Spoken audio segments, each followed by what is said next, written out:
Hello, all you wonderful beings. I'm Lane Smith Brown, and this is the Unleash Your Life podcast. This is episode number 34, but really, it's an encore of number 9. This show was so powerful and contained so much good info and a most fabulous tool. So I thought you could bear hearing it again, especially since most people hear less than 10% of anything the first go around. I know it would serve you well to set this one on repeat until you're at 100% absorption. So sit back and enjoy a little more unsettling.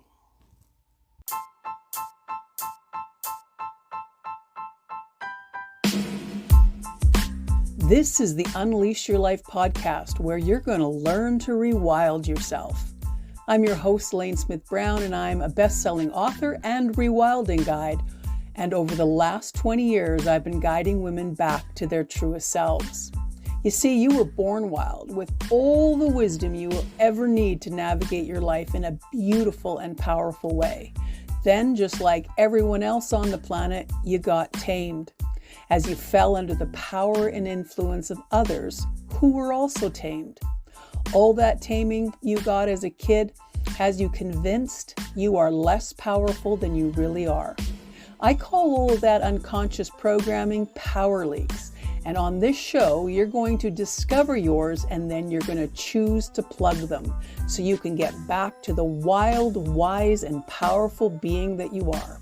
So grab a coffee, glass of wine, or a favorite friend, or all three, and let's talk about what living your wild self can mean for you.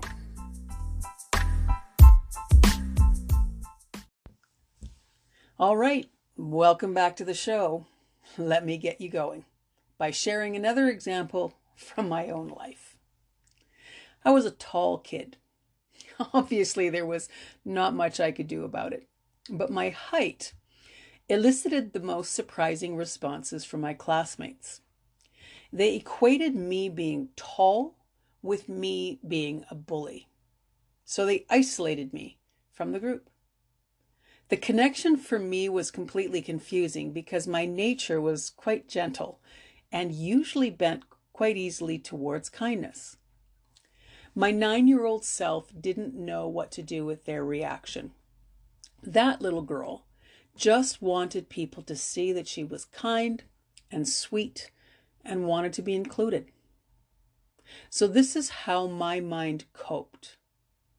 Whenever I felt like someone didn't like me, I would deliberately become someone who was overly helpful or accommodating, all to the detriment of my own needs and desires.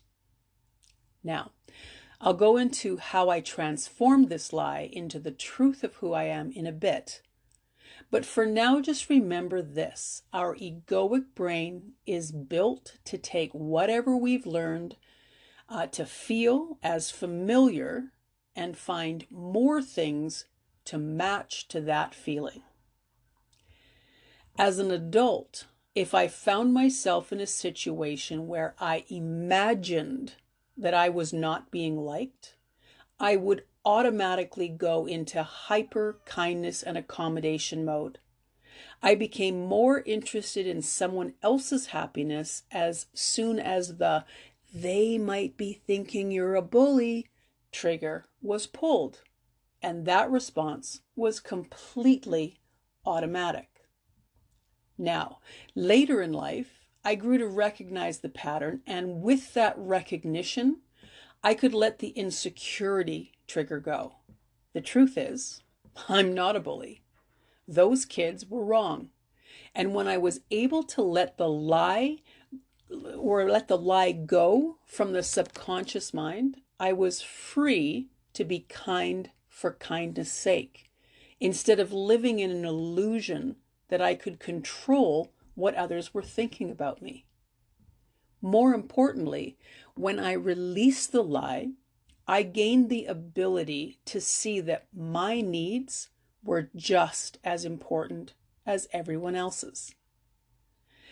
As much as I knew on a cognitive level that I was not a bully, I spent years assuming people would see me that way if I appeared confident. So I put a lid on displaying my abilities so others wouldn't get a chance to interpret my strength as bully behavior. Is it not amazing how a tiny misunderstanding at 9 affected how I walked in the world, including my personal life and my career into my early 30s? And here's another example from my earlier years. When I was in grade 6, there were reports of a sexual predator stalking our neighborhood. This would have been probably the early 70s. Now, parents were understandably concerned for the safety of their kids. I was a very mature kid for my age, so when the news of this dangerous character was announced, I was asked to chaperone some of the younger kids home. What my teachers thought they were telling me was they could trust me to be rational and responsible. What I heard, and more importantly, what I felt, however, was I was expendable and not as important as those I was being called to protect. It seemed to me that the teachers were more concerned for others than they were for me. And that misunderstanding got hidden way back in the unworthiness drawer and would take a good deal of work later on in my life to eliminate. So what's your version of those stories? I suspect something came up for you. Did you remember something from kidhood where you were misunderstood? Is there a memory where you can already see you might have misunderstood the intention of someone else and took that misinterpretation into your life and you're playing from it? We all have unconsciously repeated that early childhood stuff over and over again, simply because our subconscious brain is working from the familiar equals safe scenario that we've discussed on countless podcasts now.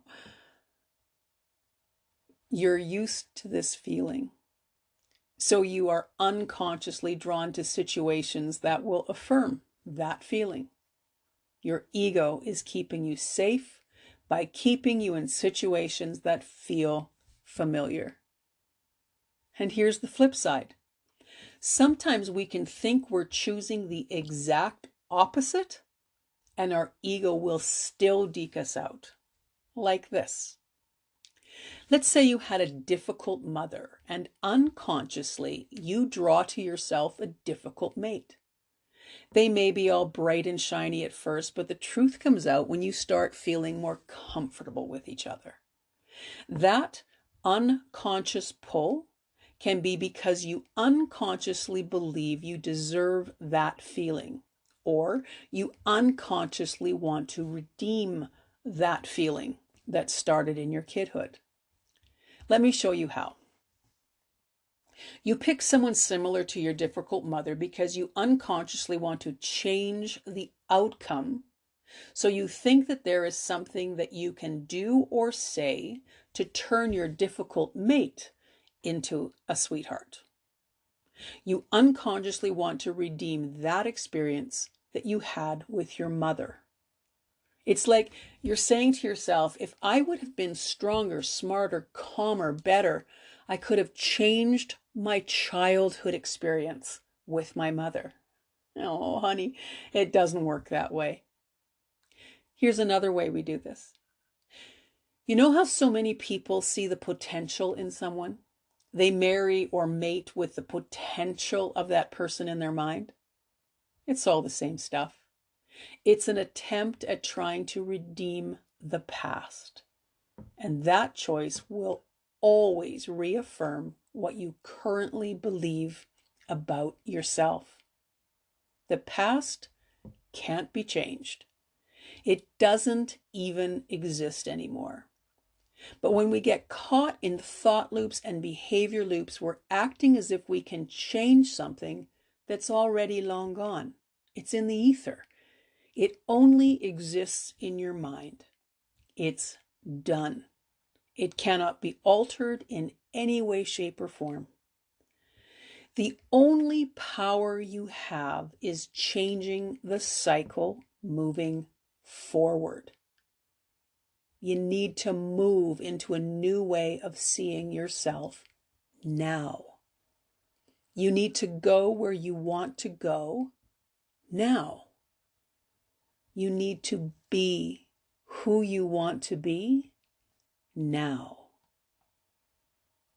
And this is something you need to learn to know about yourself. You did nothing wrong. You didn't deserve whatever you're currently using as your excuse for where you currently are, but you did choose it. Now, don't panic. This is going to turn out to be a good thing once we're done here, okay? So just bear with me, because that probably triggered a whole bunch of stuff for a whole bunch of you, okay? You didn't deserve whatever you're currently using as your excuse for where you currently are, but you did choose it. When you embrace the enormous power in that knowledge that you chose it, you will take yourself wherever you want to go. And you will be able to show others how to do the same. Here's the truth. Until we wake up to that power, we will unconsciously choose to repeat our childhood over and over again. Either from a perspective of this is all there is, this is all I deserved, or with the repetitive thought that something you could have done or said could have changed the outcome. As if we can, from this side of our kidhood, recreate our kidhood. Well, you can, but the recreation isn't in changing the past. It is in reconciling it with the gift it came with. So before we go there, let's look at a few other scenarios. We've all had a girlfriend or coworker that is nice. She's super nice. She's terrific. She deserves someone wonderful in her life. But she dates assholes who treat her like shit. Or you get guys who are really decent. They're thoughtful and kind. They're smart, capable. But they draw mates who are never satisfied and are constantly pointing out their flaws and undermining them in some way. As cruel and unfair as this all seems from the outside, those individuals' egos are only bringing them back to the familiar equals safe scenario. What you believe about yourself is what others will believe about you. If you believe you're not enough, that you are inferior in some way, the energy that you walk into a room with will draw to you people who will affirm those feelings to you. Everywhere we look, it's a mirror. So if somebody makes you feel like you're not heard, you're not valued, you're not worthy, more than likely 99.9% of the time, it is the fact that you believe all of those things about yourself at a core level. And what you're drawing to yourself is affirming that knowledge. The only way that changes is when the belief changes at the core level, not just on the surface. So if you picked up that you were dispensable, disposable, a throwaway, or whatever thing you can come up with, and then you experience a horrible situation, it will reaffirm to you what you've learned to believe about yourself. Does that make sense? In that moment, what you're believing about yourself is a lie, but you're not acting like it's a lie. No one consciously chooses abuse. No one consciously chooses sickness. No one consciously chooses to feel worthless. But if that's what you learn to believe about yourself, especially at an early age, you will continue to draw that familiar feeling until you learn to expect something better. Correct the lie and start to believe something new, and your experiences must change. They must. It's just the way the world works, the way the universe works, the way collective consciousness works. So you can have a horrific experience in your life and change what it is you believe about yourself and stop those horrific experiences from happening to you again. It is the belief that brought that experience into your life, not the lack of worthiness. You're not a target. You are just simply an energetic match to that experience. And now I can hear the groaning that says, I'm blaming the victim, and I'm not. No one is a victim. For every example you can find of someone having a horrible childhood, you can find an example of someone who took that same experience and used it to launch themselves into the exact opposite situation. Let's pick on Oprah for a second, since many of you know who she is. She was born into extreme poverty. She clearly wasn't white, so she was at a disadvantage in a world that didn't honor that difference. She was abandoned by her mother, was raped as a little girl, and then raped several more times before she was even in middle school. Family and friends betrayed her and abandoned her all through her life. But somehow she's done okay for herself, and she's inspired others to do the same. Now, I'm not a huge fan of Tony Robbins' style, but he went from being a beaten, abused, and hungry child to standing in his own power and feeding millions upon millions of people, both figuratively and literally. And he's inspired others to do the same. Do you know Malala Yousafzai from Pakistan? She was born into a culture who thought girls should not be educated. And she was shot in the face for attempting to get an education and advocating for other girls to do the same. Malala is not even out of college yet, but hundreds of thousands of girls around the world are getting their education as a result of Malala's resilience and tenacity and the fortitude to not accept the lie her culture taught her. And she's inspiring others to do the same. All three of those examples got started with nothing.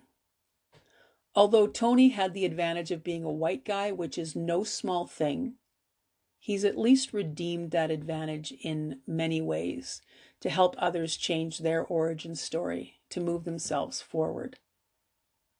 Look, there are stories of kids raising themselves on the streets of large cities with no apparent advantage of any kind, only the knowledge that they are meant for more. And they've found ways of transforming their experience and have inspired others to do the same. There are women who took themselves and their kids out of danger and found a way to change the trajectory of their lives. And they have inspired others to do the same. Oh, it's rarely easy. But when a new belief takes hold, it contains a momentum that propels us forward. There's an author called Caroline Myss who used the line in one of her books, and it haunted me for quite a while. I knew there was truth in it, but I couldn't quite get it until one day I did. Here's the line. There's an energetic force contained within the illusion. There's an energetic force contained within the illusion. So here's how I've learned to interpret that. The illusion is the lie we've been telling ourselves. The energetic force is the energy trapped in us by that lie. So imagine a cork pushed into a champagne bottle. That is a tremendous amount of energy contained just below this small amount of cork. When the cork is released, you could bring a chandelier to the ground, if you happen to have a chandelier you'd like to bring down to the ground, with the energy that's contained inside of that bottle. It's a tremendous amount of energy that is released, getting rid of that tiny little cork. So you're walking around at this as this most powerful and delicious human, but you're believing a lie that you're unworthy, unlucky, stupid, incapable, not smart enough or confident enough. Pick one, anyone, or slip in one of your own. All of that is the cork. And it's jammed in so tight that the thought that you are powerful and connected to the energy of possibilities contained within the cosmic field is completely lost on you until one day when you hear this and you begin to see the truth of it. And you wiggle that cork just a little bit, and then another bit of truth gets in, and you wiggle it a little bit more, and then one day that damn cork pops. And you're standing in the divinity of who you are and what you've come to do. That's the work we're doing here. It's messy and emotional.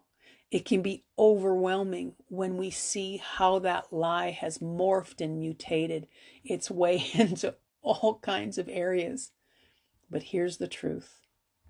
Once you start honestly looking at this and honestly moving yourself forward, and you change a belief and embrace the new truth, it will begin to topple others.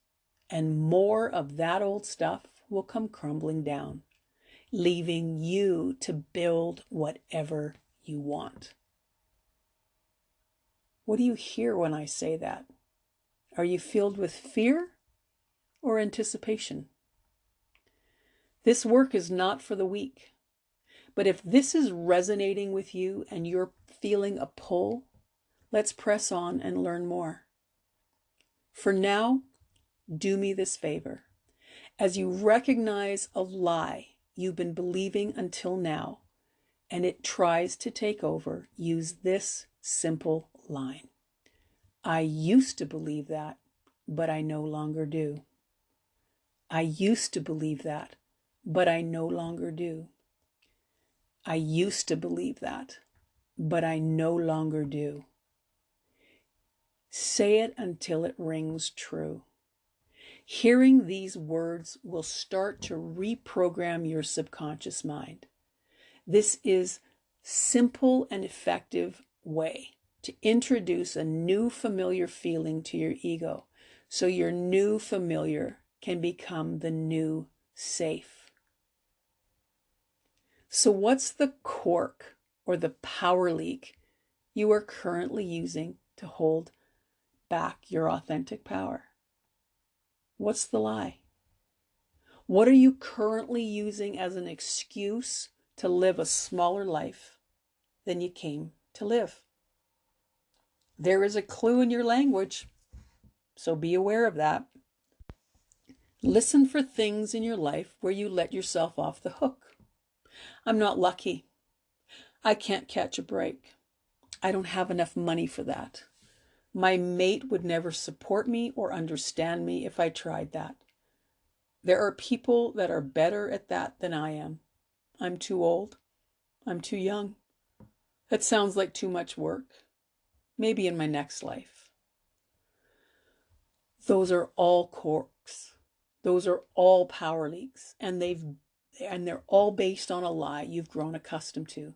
You're corked, but you can pop that sucker anytime you choose. So we spent this show talking about how subtle some of this shit is. How we can feel like life is just happening to us instead of for us. We feel like we're not in choice. And sometimes hearing that we're making choices that we don't like can be disempowering. But we also talked about how you can turn that on its head and you can realize that you have the ability to create whatever you want going forward. And so now you know you can do something different. And as you now become more aware of all the things that have been playing in your background, you have an amazing tool to help reprogram your egoic mind to find new familiar or new ways of feeling safe. And it goes like this. I used to believe blank, but I no longer do. I used to believe blank, but I no longer do. I used to believe blank, but I no longer do. Oh boy, what did that feel like? Was that a lot to take in? I knew what was coming, and it still feels like another loaded show. But I hope that new tool really sets you up to navigate this change. It's a great start. We're going to dig in more next time. So until then, keep popping those corks and embracing a new familiar. That's it for this show. Check out weirdhummingbirds.com if you want more resources. And be sure to be back here next time.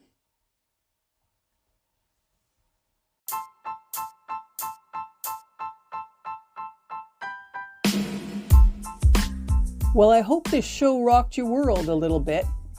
If you want additional resources, check out the links in the show notes or at lanesmithbrown.com. Before you go, please subscribe to this podcast. It's how we get these tools into the world, and this world needs more wild women standing in their authentic power. Do that for me, will ya? Thank you.